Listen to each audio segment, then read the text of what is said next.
Friends, कमल commercial channel में आपका स्वागत है। प्रोग्रेसिव मैगजीन जुलाई 2024 एक्सरसाइज नंबर 15 840 वर्ड एसएससी को ध्यान में रखकर डिक्टेशन देने जा रहे हैं। रेडी रहेंगे? Sir, the problems of the company audit, the difficulties experienced by the junior auditors and the complaints of the audit profession in relation to these companies are before the government, and the comprehensive amending bill was introduced in this house in 1992, which was referred to the select committee of both houses of parliament, in which I happen to be a member, where elaborate evidence was recorded not only from the chambers of commerce and industry but also from the chartered accountants and also others who had the special knowledge of the working of the companies. All these aspects were considered, and the committee came to the conclusion of fixing the number of companies an auditor personally or a firm of auditors could audit be at 20.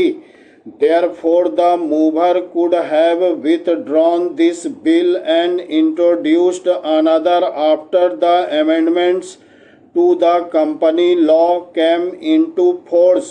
Parachain. One of the reasons advanced by the mover is that the social concept should be introduced into auditing, by which perhaps he means that there should be dispersal of audit work among the thousands of members of the audit profession. I respectfully submit that this is not possible. Not work can be distributed because some auditors have little work or are starving, and some work should be given to them. This is not possible. An auditor, like a lawyer or a doctor, should have a reputation which would enable him to get the work of audit of a company. Naturally, companies would select auditors or firms of auditors who have a reputation in their profession. Therefore, it is not possible to introduce the social concept in auditing the fixing the number of companies a firm of auditors should be allowed to audit under the Act. Parachain. His second point is that monopoly should be broken. The cry against monopoly is common nowadays, that there should be no monopoly houses, there should be no monopoly and all that. If an auditor has attracted the audit work of a number of companies to himself, how can you say it is a monopoly when an auditor has no work because he has not earned a reputation in the field? How can there be a complaint that he is not occupied? This happens in every profession. Only a few lawyers get the work. Work is concentrated among a few doctors. How can the others in the profession complain? Then there is the cry for nationalization of audit. The mover mentioned it while moving the bill. How can there be nationalization of a profession? Have we thought of nationalization of the legal profession or the medical profession? It is not possible. Can the state maintain a panel of lawyers? The state do appoint lawyers in case where a client is not able to engage a lawyer. but no government, no state can maintain a panel of lawyers, doctors, and so on to look to the needy.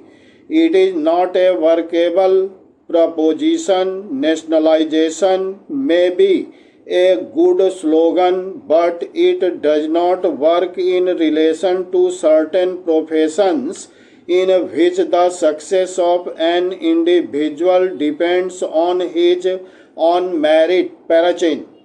Another point urged by the mover was that an auditor should be changed every 2 or 3 years. His main complaint is that an auditor or firm of auditors auditing the accounts of a particular company for a number of years may act in collusion with the firm and may not do the auditing faithfully or correctly, that he may be hand in glove with the company and its directors.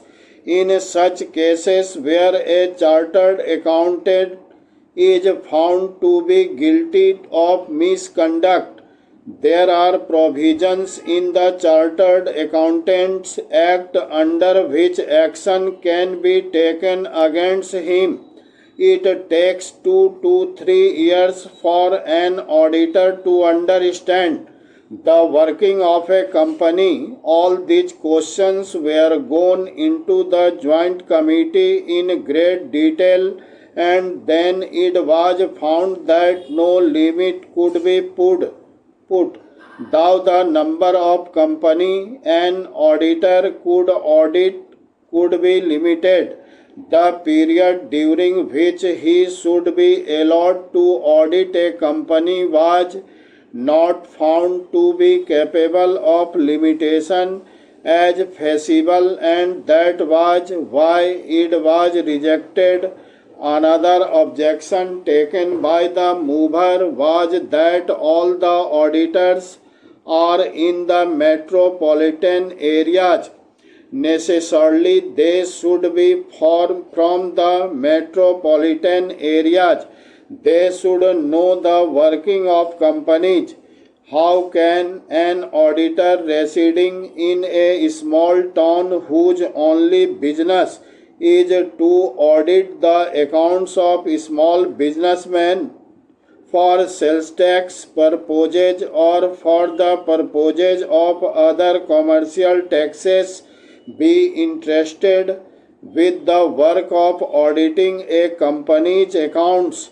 It is a complicated affair. It is not possible. It is only in metropolitan cities that the auditors could carry on their profession. They get the whole time experience of accounts of the companies. About costing also, I think the company law board can order an inquiry into the cost of production in a company. I think all those provisions have been made after elaborate discussion. Friends, अगर हमारा ये video आपको पसंद आए तो इसे like अवश्य कीजिएगा।